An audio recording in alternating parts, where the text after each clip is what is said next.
ಬೆಳಕಿನ ಹಾದಿ. ಒಂದು ಸಣ್ಣ ಹಳ್ಳಿ ಇತ್ತು, ಸೂರ್ಯಪುರ. ಆ ಹಳ್ಳಿ ಬಹಳ ಸರಳವಾಗಿತ್ತು, ಆದ್ರೆ ಜನರ ಮನಸ್ಸಿನಲ್ಲಿ ಕನಸುಗಳು ದೊಡ್ಡದಾಗಿದ್ದವು. ಆ ಹಳ್ಳಿಯಲ್ಲಿ ರಾಮು ಎಂಬ ಬಡ ಹುಡುಗ ವಾಸಿಸುತ್ತಿದ್ದ.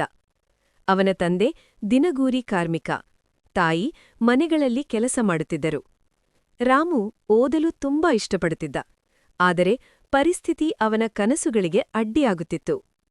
ಪ್ರತಿ ಬೆಳಗ್ಗೆ ರಾಮು ಬೇಗನೆ ಎದ್ದು ಕೆರೆಯ ಬಳಿ ಕುಳಿತು ಪುಸ್ತಕ ಓದುತ್ತಿದ್ದ.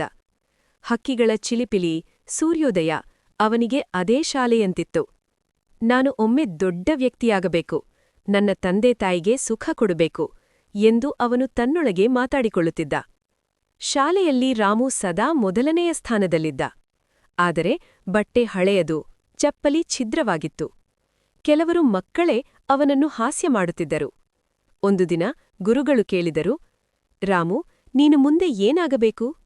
ರಾಮು ಆತ್ಮವಿಶ್ವಾಸದಿಂದ ಹೇಳಿದ, ನಾನು ಶಿಕ್ಷಕನಾಗಬೇಕು ಸರ್, ಇಲ್ಲಿರುವ ಮಕ್ಕಳಿಗೆ ಬೆಳಕಿನ ದಾರಿ ತೋರಿಸಬೇಕು. ಗುರುಗಳ ಕಣ್ಣಲ್ಲಿ ನೀರು ಬಂತು. 1 ವರ್ಷ ಭೀಕರ ಮಳೆ ಬಂತು. ರಾಮುವಿನ ತಂದೆಗೆ ಕೆಲಸ ಸಿಗಲಿಲ್ಲ. ವರ್ಷಗಳ ನಂತರ ರಾಮು ಶಿಕ್ಷಕ ಪರೀಕ್ಷೆಯಲ್ಲಿ ಉತ್ತೀರ್ಣನಾದ. ಸೂರ್ಯಪುರ ಹಳ್ಳಿಗೆ ಮೊದಲ ಬಾರಿಗೆ ಒಬ್ಬ ದೊಡ್ಡ ಶಿಕ್ಷಕ ಬಂದ. ಅದೇ ರಾಮು. ರಾಮು ಈಗ ಮಕ್ಕಳಿಗೆ ಪಾಠ ಹೇಳುತ್ತಿದ್ದ. ಅವನು ಹೇಳುತ್ತಿದ್ದ ಮಾತು, ಪರಿಸ್ಥಿತಿ ಎಷ್ಟು ಕಠಿಣವಾಗಿದ್ರೂ ಕನಸು ಬಿಡಬೇಡಿ, ಶ್ರಮವೇ ನಿಮ್ಮ ಬೆಳಕು. ರಾಮು ಶಾಲೆ ಬಿಟ್ಟು ಕೆಲಸಕ್ಕೆ ಹೋಗಬೇಕಾದ ಪರಿಸ್ಥಿತಿ ಬಂತು.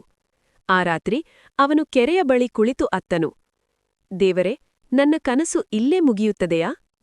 ಅದೇ ಹಳ್ಳಿಗೆ ಹೊಸ ಶಿಕ್ಷಕಿ ಮೀನಾಕ್ಷಿ ಮೇಡಂ ಬಂದರು. ಅವರು ರಾಮುವಿನ ಪ್ರತಿಭೆಯನ್ನು ಗಮನಿಸಿದರು. ಅವರು ಹಳ್ಳಿಯ ಜನರ ಸಹಾಯದಿಂದ ರಾಮುವಿಗೆ ಓದಲು ಸಹಾಯ ಮಾಡಿದರು. ಕಷ್ಟವೇ ನಿನ್ನ ಶಕ್ತಿ ರಾಮು ಎಂದು ಅವರು ಧೈರ್ಯ ನೀಡಿದರು. ರಾಮು ದಿನದಲ್ಲಿ ಕೆಲಸ, ರಾತ್ರಿ ಓದು. ದೀಪದ ಬಳಕಿನಲ್ಲಿ ಪುಸ್ತಕ ಓದುತ್ತಿದ್ದ. ನಿದ್ದೆ ಕಡಿಮೆ, ಶ್ರಮ ಹೆಚ್ಚು. ಆದರೆ ಅವನ ಕಣ್ಣುಗಳಲ್ಲಿ ಕನಸು ಜೀವಂತವಾಗಿತ್ತು.